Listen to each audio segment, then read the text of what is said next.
আজকের দিনটি হলো 15ই মার্চ, রবিবার।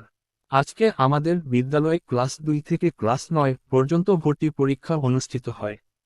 প্রতি বছরের মতোই নতুন শিক্ষার্থীদের ভর্তি প্রক্রিয়ার একটি গুরুত্বপূর্ণ ধাপ ছিল এই পরীক্ষা। সেই মনোরম বৃষ্টিভেজা সকালবেলার তাড়াহুড়োটা সত্যিই একটু আলাদা অনুভূতির ছিল। চারপাশে হালকা বৃষ্টি, ঠান্ডা আবহাওয়া এবং অভিভাবক ও শিক্ষার্থীদের ব্যস্ত উপস্থিতি স্কুলের পরিবেশকে আরও প্রাণবন্ত করে তুলেছিল। পরীক্ষার সময় নির্ধারিত ছিল সকাল 10:30 থেকে।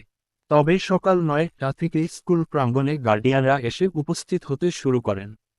অনেকেই তাদের সন্তানদের নিয়ে নির্দিষ্ট সময়ের আগেই স্কুলে এসে পৌঁছান এবং পরীক্ষার প্রস্তুতি নেন। ফাইনালি আমাদের সব স্টাফরাও ঠিক সময়ে এসে পৌঁছেছেন, তবে শহীদ স্যার প্রতিদিনের মতো আজকেও একটু দেরি করে এসেছেন। ঠিক সকাল 10:30 পরীক্ষা শুরু হয় এবং বিভিন্ন ক্লাসের শিক্ষার্থীরা তাদের নিজ নিজ নির্ধারিত শ্রেণীকক্ষে গিয়ে বসে। শিক্ষকরা পরীক্ষার নিয়ম কানুন বুঝিয়ে দেন এবং শিক্ষার্থীরা শান্তভাবে তাদের প্রশ্নপত্রের উত্তর লিখতে শুরু করে। পুরো পরীক্ষার সময়টা খুব শৃঙ্খলার সঙ্গে সম্পন্ন হয় এবং শিক্ষকরা যথাযথভাবে দায়িত্ব পালন করেন। পরীক্ষা শেষ হয় সকাল 11:30। এরপর শিক্ষার্থীরা ধীরে ধীরে পরীক্ষার হল থেকে বের হয়ে আসে এবং অনেক গার্ডিয়ান তাদের সন্তানদের নিয়ে বাড়ির উদ্দেশ্যে রওনা হন।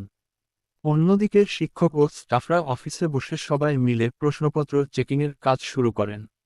দ্রুততার সঙ্গে উত্তরপত্র মূল্যায়ন করে একটি ফলাফল তালিকা বা রেজাল্ট শিট তৈরি করা হয় এবং সেটি প্রিন্সিপাল স্যারের কাছে হ্যান্ডওভার করা হয়। গার্ডিয়ানদের সুবিধার জন্য পরীক্ষার ফলাফল আগামীকাল অর্থাৎ 16ই মার্চ তারিখে স্কুলের নোটিশ বোর্ডে প্রকাশ করা হবে, যাতে সবাই সহজেই এসে ফলাফল দেখতে পারেন। এইসব কাজ শেষ করতে করতে দেখা গেল আকাশের অবস্থা খুবই খারাপ হয়ে গেছে। মনে হচ্ছিল যে কোনো সময় ভারী বৃষ্টি